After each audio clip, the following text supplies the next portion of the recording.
Hi guys. Hi. Look at all these goodies. So cute.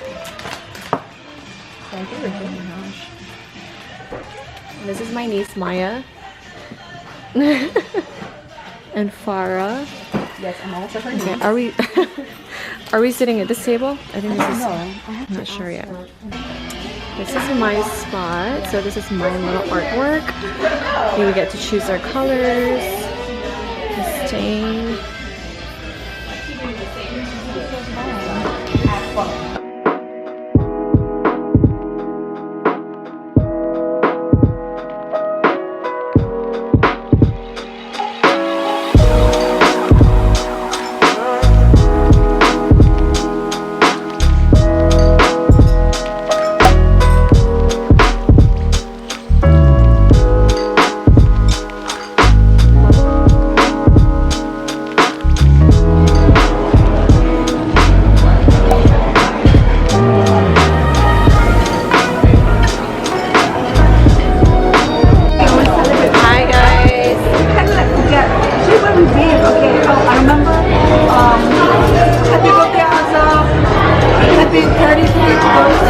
Thank you.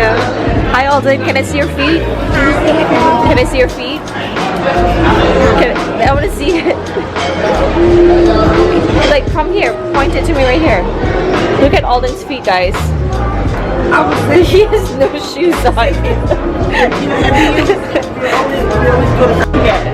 Hi, it's my birthday. But Denise did say Yeah, but how's look at my salad.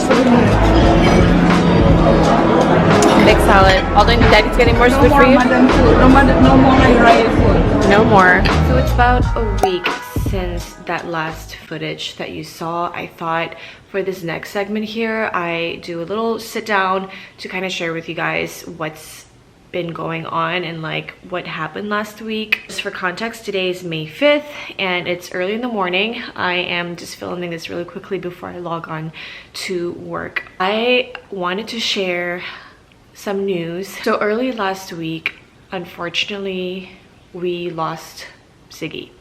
The clip that you saw of me kind of celebrating Eid that weekend with my mom, that was Friday. We were kind of also still celebrating Eid on Saturday, and Sunday we just stayed home. What happened was the week leading up to that weekend, Ziggy started feeling not too well. He had some sort of like UTI sort of symptoms where he was wanting to go to the bathroom all the time. I thought it was just a infection that he had, and we just kind of gave him some antibiotics and then just pretty much let him rest up in his crate. However, as the weeks progressed, like getting into the weekend, he wasn't really feeling any better and he actually got worse. So I was shocked. So when I went to celebrate Eid on Saturday with my mom and some of our Malaysian friends, I was basically gone the entire day, but my husband was texting me pictures of Ziggy basically just like pooing everywhere in the house, which was really unusual. The first thought that came to my mind was like, oh no, he probably has his IVDD again. And I was really disheartened, but I wanted to make sure that he was okay. So we just kind of let him like rest up, and then that was Saturday night when I noticed that. And then Sunday he wasn't also feeling too well, so he was basically just kind of like pooing, peeing, and then we basically like created him just to let him rest because he was just sleeping a lot. And then we noticed that he started throwing up basically, and I thought that, oh, maybe he was throwing up because he ate something bad, you know, but little did I know that he was actually dying. I wasn't feeling well on Sunday too, so I was basically upstairs in the room, and later that evening I came downstairs to like check on him and stuff, and I noticed that he had thrown up in his crate, so I had to like take him outside. And while I was taking him outside, he was throwing up like a lot. Like he was throwing up through his mouth, his nose. It was just really horrific and really sad. And then that's when I noticed that he couldn't walk anymore. That's when I knew that he basically had IVDD again. So I gave him a bath in the bathtub downstairs over here. I gave him a bath. I like cleaned him up, and it was just really sad. And I was just telling him like, hang in there, you know, we'll take you to the vet tomorrow morning. And instead of putting him in the crate, I put him in the bathroom just so that he has a little bit more freedom to kind of like roam around if he wants to. We put his water bowl, his food bowl there, thinking that, you know, like at least he can just hang out in the bathroom, and if he has any accidents, he can just go anywhere in the bathroom since it's tiled. And that's the other thing too, he wasn't eating or drinking for the longest time. Basically, after I gave him a bath, he was kind of like shaking. I was like, oh, maybe he's cold. So I wrapped him up in the towel and this and that, and I basically said my good nights to him, and then I went back upstairs to bed. Come early Monday morning, I came downstairs to make breakfast for the kids. I went to the bathroom, of course, to check on him, and that's where I found him just laying down. So unfortunately, he had passed like the night or the morning of that Monday morning, and I cried. I was really sad because it was just so tragic. Like, I wasn't expecting him to go just so fast like that, because I was gonna take him to the vet that morning. So Ziggy's no longer with us, unfortunately. I was really sad, and I haven't really cried much since the day I found him, but I've been thinking about him a lot. Like, the house is definitely not the same without him. Ziggy's like my first pet, and you know, just like little things that he does around here, I definitely miss that. So that's the first thing. And then when all of this was happening, the same weekend, my cousins were texting me from Florida saying like, hey, Grandpa isn't feeling too well, like I think you should come down here if you can to see him. And I didn't really know what that meant, because I know that my grandpa has been sick. You know, he's been battling cancer for years, but I know that he is on hospice care, and you know, he's just kind of going through like a bad round where he's just not feeling well. But the fact that my cousins and my aunt told me to like come down, my aunts told me to come down to see him, I was, you know, a little bit nervous, because I'm like, I don't know what that means. So Monday, after Ziggy, you know, like the news of Ziggy, I was just trying to like cope, whatever. And then I was texting my sister, and she was making her way down there, or like she had made her way down there to Florida, and she texted me and she said, I think you should come up here because Grandpa's really not doing well. When she sent me that text, I knew that, okay, I need to go down there.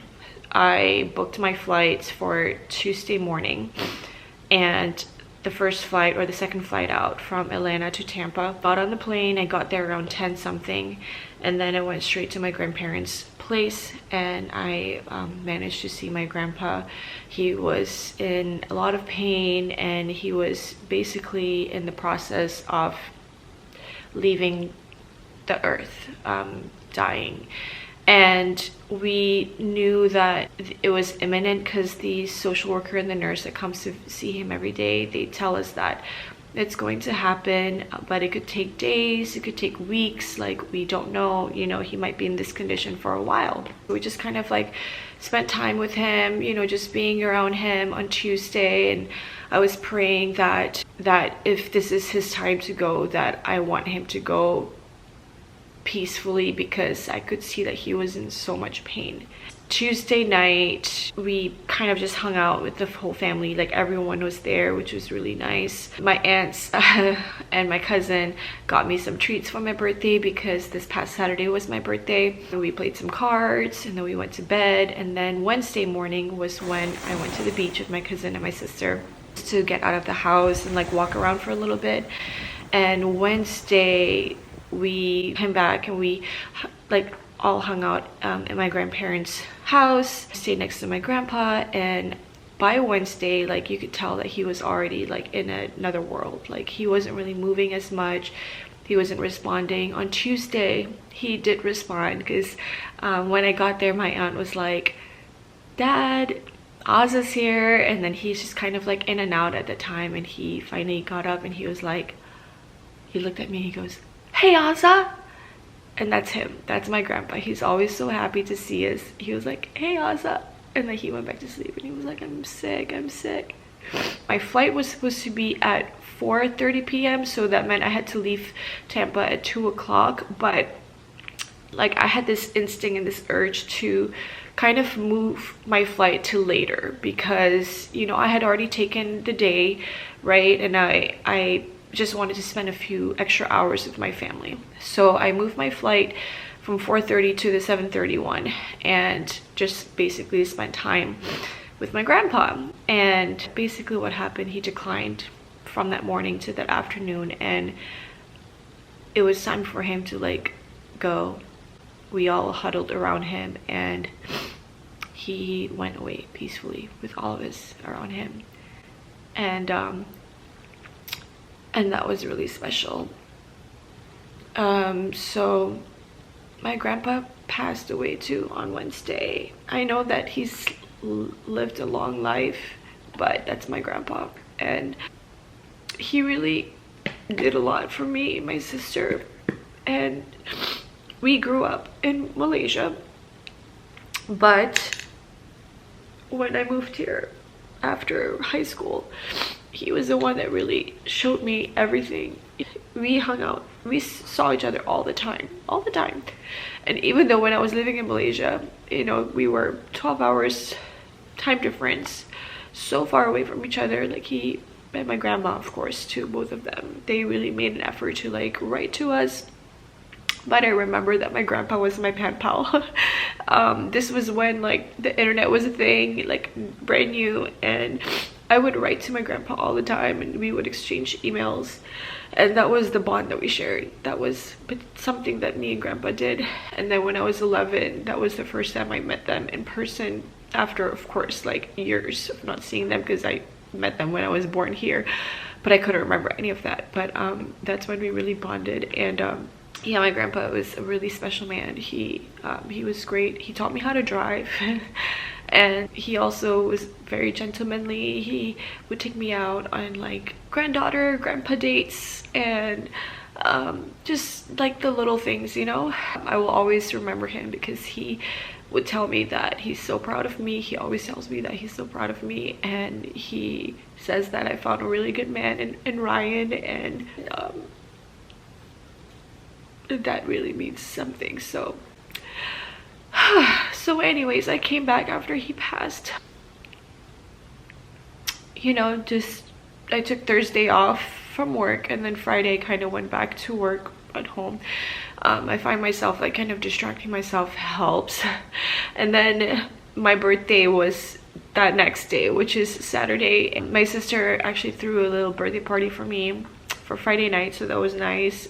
We went to AR workshop, did some little woodworking and some DIY stuff, which was a lot of fun. I had a few of my friends, or a couple of my friends there, my niece and my sister, so that was a lot of fun. And Saturday, my husband took me and the kids and my mom to Fogo de Chao for dinner, which was really nice. And we went to the mall after that, and then we just kind of like hung out on Sunday. I am 35 now. Yay, happy birthday to me. I really wanted to come on here and just like share like the news. You know, this birthday really puts life in perspective for me.